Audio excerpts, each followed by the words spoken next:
January 7th, 1928. So I'm just turned 90.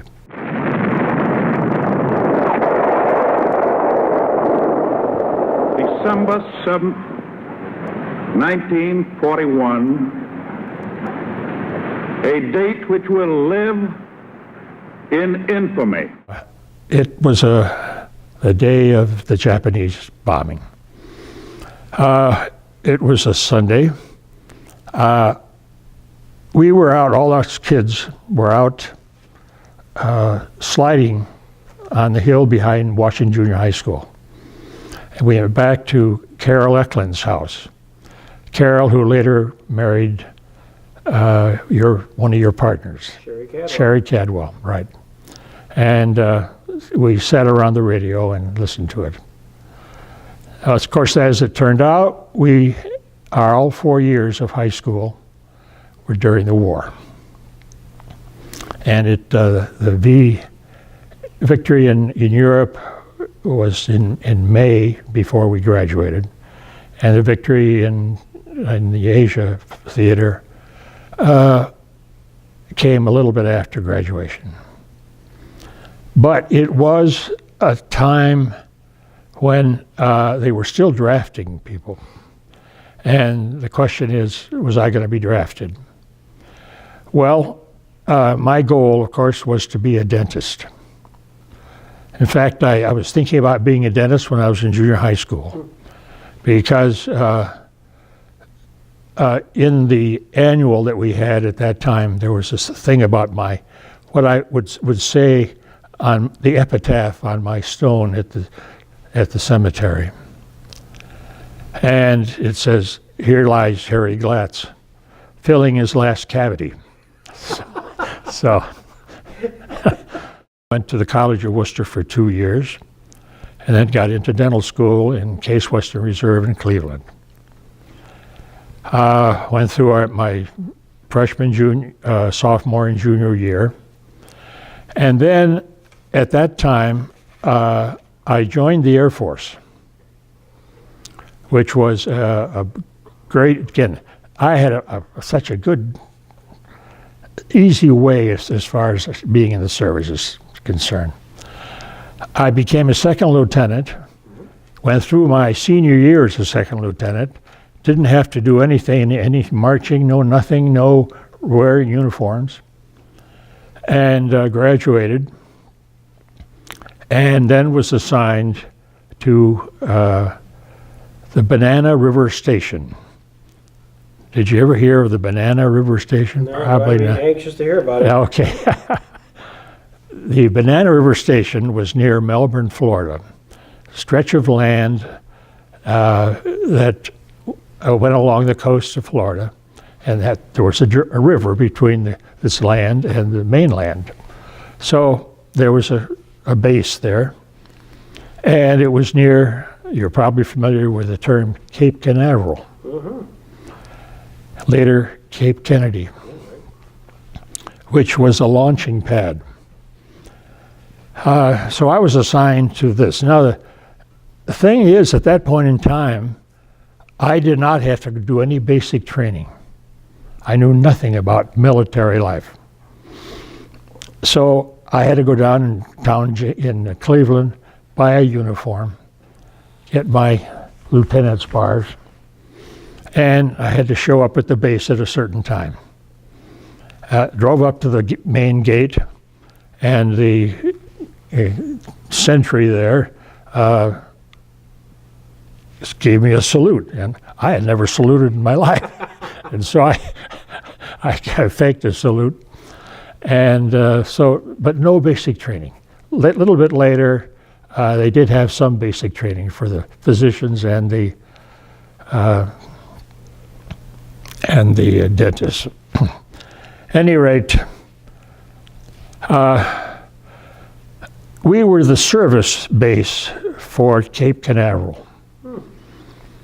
And the thing that I just found out the other day, I bet you have no idea what the first missiles were that were sent off the coast of Florida.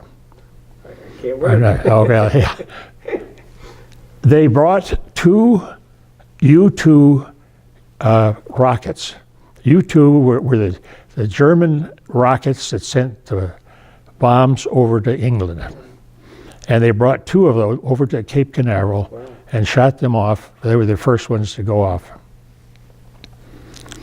Well, what they had to do, of course, is to track these missiles once they shoot them off. And of course, they started with small. One was called a Matador small. But of course, it was our job to take care of the teeth of these people that were shooting off the missiles. And I had an engineer in one day, or a scientist, and we talked about the accuracy of these things. And the way he described it, he says, if by chance the Kremlin had an outhouse in its backyard, and we found out that Stalin had to go, we could bomb that outhouse. That's how accurate we want to be. But that was just a little sideline. So during that time period, where I think they were also known as V2s as well, rockets, there was a big thing at the end of the war dealing with the German scientists, physicists, the Werner von Brauns of the Yes. world. Was that part of your base? Did you see anybody who were sort of Germans? No, I personally did not. But of course he was involved. They brought him over, von Braun. And another interesting thing, they were talking about possibly having a missile range on the West Coast. Now, one of the things they had to do was to get permission from any country that they flew over with a missile. And Mexico would not give permission. But of course, in the Atlantic, some of these were run by England, and they were very willing to let us shoot over. So the thing was that down on these tracking islands, there were men to track the missiles. In other words, they had to know where they go and how high they were flying and all that sort of thing. Now, these guys were so important at that time that they did not allow these men to come up to the base for dental care. So they sent us young dentists down to the islands, to take care of them. And it was, of course, they needed electricity to track these missiles. And fortunately, we were put on a C-47 Douglas transport plane, and with a big kit that had all sorts of dental supplies and dental chair and so forth. And I went with my assistant down to the islands and took care of the people down there. Is Grand Bahama. You've heard that. It's very possible we went to Eleuthera too. For a young dentist to go all alone down to an island to take care of these people, I remember one time I had a man sitting in a tent on a chair, and I had to take a third molar out. And of course I had no x-rays, I had no idea what the thing looked like. And it came out and the roots were all curled around, and I was lucky. But these things happen. And so we took care of the removal of teeth and fillings and so forth. Well, while you're doing that, at the same time, you're being a man of medicine. Did they ask you other unrelated dental stuff too? Say, hey, doc, I got this issue, that issue? Not very much, no. Very often we are expected to know that, but we had some training in dental school about it, but not too much.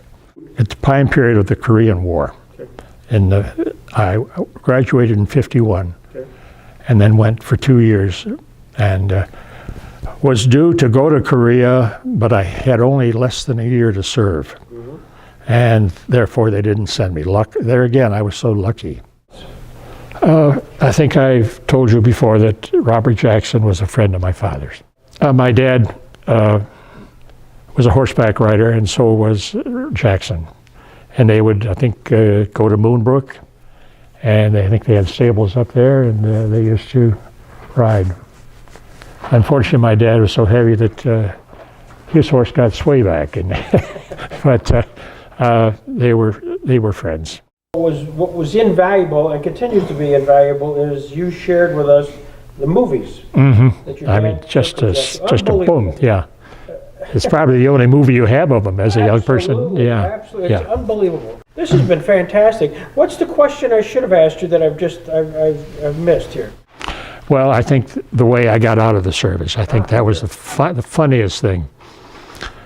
Okay, after 1 year as a dental student, 2 years in the service, it was time to get out. But they were going to have a general inspection at the base. I don't know who the general was, but he was coming down, and we had to march out to the field to be reviewed. Well, I mentioned to you we had no basic training. My colonel, who was head of the dental clinic, had no basic. So we got all the physicians and all the dentists out there in front of the dental clinic, nobody knowing how to march. And also at the time, my routine outfit, my uniform, was getting a little shabby. And I'll be darned if I was going to buy another uniform before going out of the service. And, well, as it turned out, I wouldn't call it march, but we had no close order drill or anything like that. We went over to the field and stood for I've forgotten how long, but then we were reviewed, and that was the end of my service.